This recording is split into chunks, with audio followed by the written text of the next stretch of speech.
Halo, selamat siang. Selamat datang di acara podcast Komur Warung Kopi. Saat ini kami berada di Varian Kopi yang berada di Jalan Dalan Tanjung.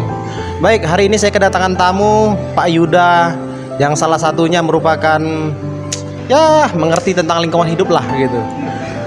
Jadi kita akan tanyakan sedikit dengan Pak Yuda terkait banyaknya limbah yang dibuang ke parit atau ke sungai yang berada di Kecamatan Tanjung Merawa. Oke, langsung kita ke Pak Yuda nih ya. Apa tanggapan Pak Yuda untuk ini hari? Gini Pak, sebenarnya ini berurusan dengan pabriknya Pak ya kan. Makanya saran saya bagi pabrik-pabrik yang mempunyai limbah B3-nya atau memproduksi limbah B3 di pabriknya sendiri, itu kalau bisa carilah instansi-instansi terkait atau perusahaan-perusahaan pengolahan limbah B3 terkait yang syaratnya ya sudah memiliki izin gitu kan. Banyak di Tanjung Merawa ini perusahaan pengelola limbah B3 mereka. Karena perusahaan tanpa tanpa melibatkan perusahaan pengolahan limbah B3 itu ujung-ujungnya bisa berantem sama masyarakat aja. Jadi saran saya bagi bapak dan ibu pemilik perusahaan yang menghasilkan limbah B3, ya bukan produksi ya, maksudnya bukan produksi umumnya, bukan produksi utamanya ya, yang salah satunya menghasilkan limbah B3-nya, bergabunglah atau segeralah menghubungi pihak-pihak terkait tentang pengolahan limbah B3 tadi, supaya bapak ibu sekalian atau para pemimpin perusahaan sekalian tidak bermasalah sama manajemen lingkungan.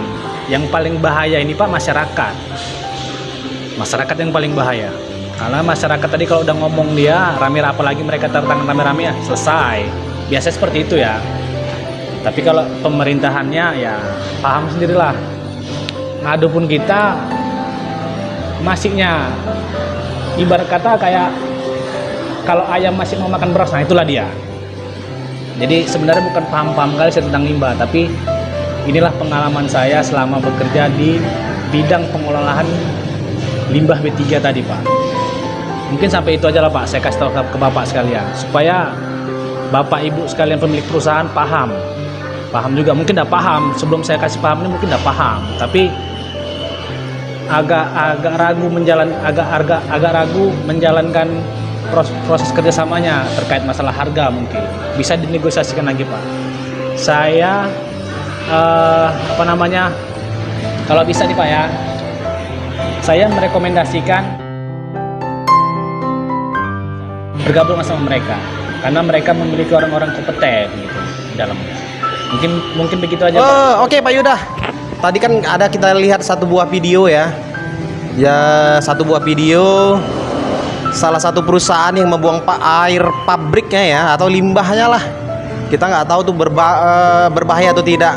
Tapi dari hasil investigasi kita di lapangan itu terasa baunya dan terasa panas waktu dibuang. Dan itu dia kadang berwarna coklat, kadang berwarna putih. Kalau yang seperti itu gimana menurut Abang?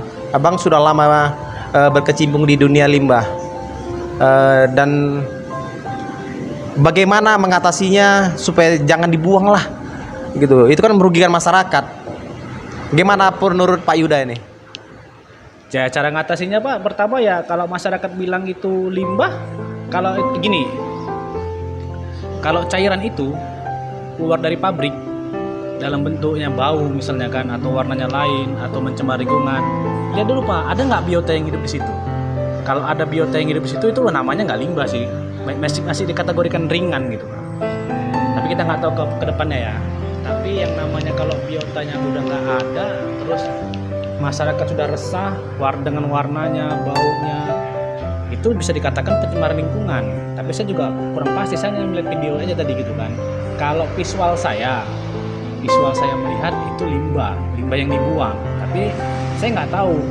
Nah makanya kalau bisa nih bagi kawan-kawan yang lain, konfirmasi dulu ke pabriknya, apakah yang dibuang mereka itu Pak. Jangan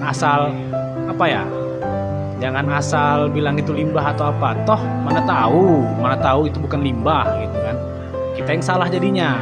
Tapi kalau memang itu setelah dikonfirmasi ke pabriknya sendiri dan mereka menyatakan itu limbah, ya terserah Bapak Ibu sekalian mau diapain kan gitu. Makanya saya bilang untuk perusahaan, saya tegaskan sekali lagi, bergabunglah, maksudnya ikutkan mereka pengolahan limbah B3 ini untuk mengolah limbah yang Bapak hasilkan.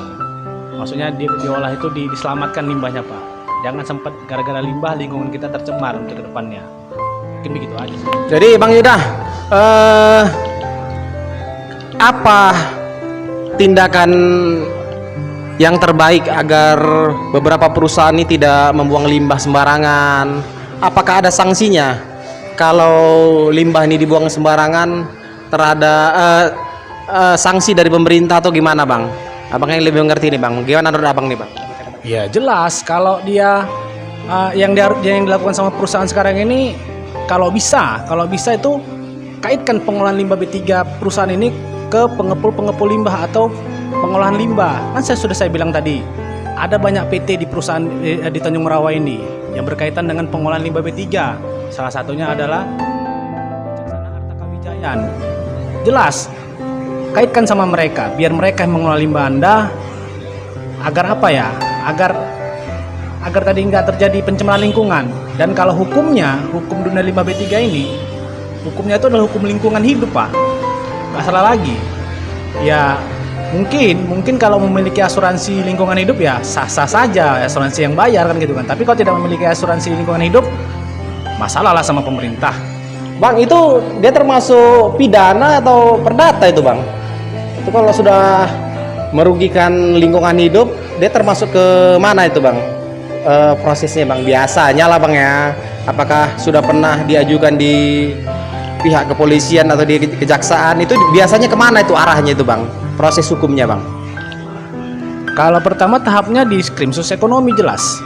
Yang kedua kalau dibilang pidana atau perdata, saya belum menemukan yang namanya perusahaan itu kena pidana atau perdana. Yang pastinya mereka terkena denda lingkungan hidup, dan itu nanti dihajar atau ditangani oleh Kementerian Lingkungan Hidup sendiri. Bisa jadi perusahaan dikatakan kalau memang kesalahan mereka sudah fatal ya tutup dong perusahaan.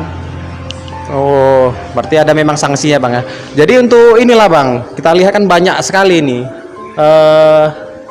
beberapa perusahaan atau pabrik di Tanjung Merawa ini khususnya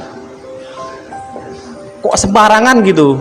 Apakah tidak ada pengawasan dari salah satu lembaga swasta atau lembaga pemerintah terkait pembuangan limbah secara sembarangan ke sungai atau ke parit nih Bang?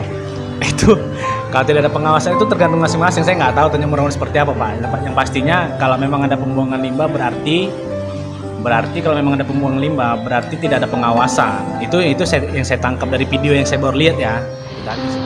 Baik, kita sudahi dahulu pembahasan kita hari ini tentang adanya dugaan perusahaan atau pabrik yang membuang limbah secara sembarangan ke tali air atau ke sungai yang nantinya dapat merugikan alam dan masyarakat. Perlu kita ingat, janganlah membuang sampah atau limbah secara sembarangan. Tanjung Merawa ini bukan tempat pembuangan limbah atau sembarangan. Dan kami juga berharap kepada Pemkab Deli Serdang, khususnya Dinas Lingkungan Hidup, turunlah ke lapangan. Jangan di kantor aja, jangan tidur. Lihat limbah berserakan di sungai dan di tali air. Oke, sampai di sini aja. Salam lestari.